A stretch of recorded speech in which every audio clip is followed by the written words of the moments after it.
In the boom years of the 80s, the London model business thrived. New agencies sprang up, existing ones acquired new premises, extra staff and hefty overheads, all supported by the high prices they were able to charge their clients. Then came the recession and a new threat: young, aggressive, out-of-town agencies undercutting their prices and threatening their lifestyle. Helen Illes runs Models Out of Town from her home in Berkhamsted. Low overheads mean low prices, and she's picking up more and more clients. Models want to follow the work, but Helen says they're being prevented from doing so by the powerful West End agencies. They're them, big guys in London, and they're spending all this time and energy on trying to crack my business. I don't know why. I haven't got a Porsche out there. I'm quite an ordinary person, and everything around me is quite ordinary, and I don't understand why they're spending all this time and energy trying to destroy an agency and undermine an agency, when what they should be doing is what I do, which is basically you get off your bum and you go and you market.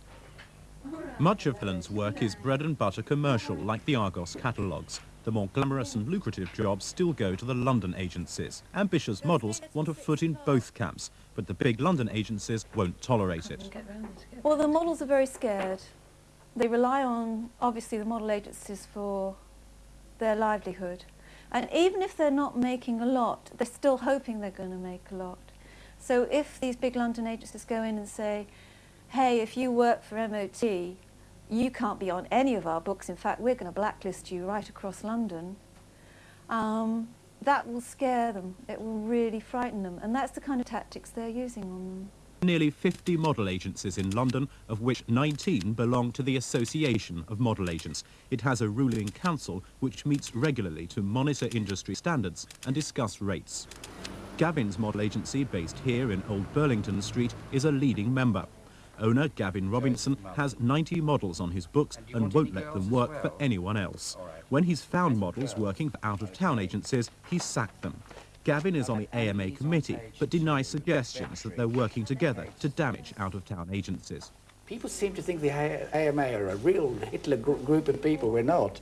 We're not. We're just a group of agencies trying to run a professional business. But would you ever circulate a list of models? To models you were unhappy with, to other AMA members? I certainly let the agencies know about these two girls I got rid of. I'll tell you the truth there, because they continued to do it. And I let them know that these girls were no longer with me because they kept belonging to other agencies and telling me that they were exclusive with me and I couldn't handle them. That's it. So you effectively blacklisted them? No, I didn't blacklist them at all. They've gone to other agencies. I know where they've gone. But not AMA agencies? No. Since no agency guarantees its models' work, some models say they're being unfairly penalised for trying to find work themselves. Some think underhand tactics are being used to trap them. It's thought the clampdown began at this King's Cross studio 7 weeks ago. It was an all-day casting for a Dutch furniture maker who needed 25 models for a catalogue. At regular intervals, nearly 100 models showed their portfolios to a casting director. Pictures were taken and their names noted. Only the out-of-town agencies were invited to attend. Excited by such a big job, MOT alone sent 46 models, Bodyline 30. Not a single model has been hired as a result of that casting. Suspicions were aroused the following day, when many of the models were confronted by their London agencies. Some were sacked. The way I found out about it was when they rang me up really, really upset. The ones that had actually been thrown off the books, it had happened very horribly. They'd been called instantly into the agency. I've had like models crying, models really upset, models feeling they'd been set up, very angry models. They weren't allowed to pick up their model cards, which they'd paid for.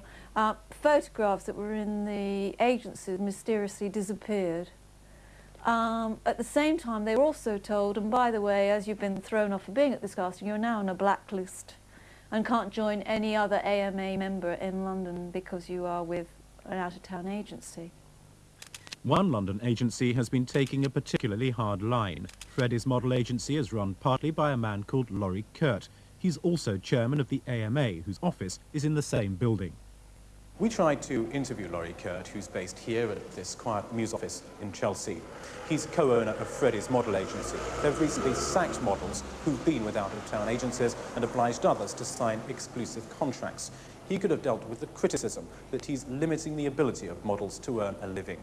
As chairman of the AMA, he could have also dealt with the fear that some models are being blacklisted. Instead, he's refused to give us an interview or even to issue a statement. Although Gavin Robinson is on the committee of the AMA, he says he knew nothing about the King's Cross casting. He can't guarantee his models' work, but he still insists on exclusivity. It's the models who must take the gamble. The out-of-town agency can do what they like at whatever price they like, providing they're not sharing my models. They are my models. Until they resign from this agency, they are mine. If glamorous work remains scarce, the possessiveness of London's leading model agents will be increasingly challenged. The recession has hit models in the purse and put new ideas of independence into their heads. For the moment, though, they're stuck in the middle of a nasty trade war.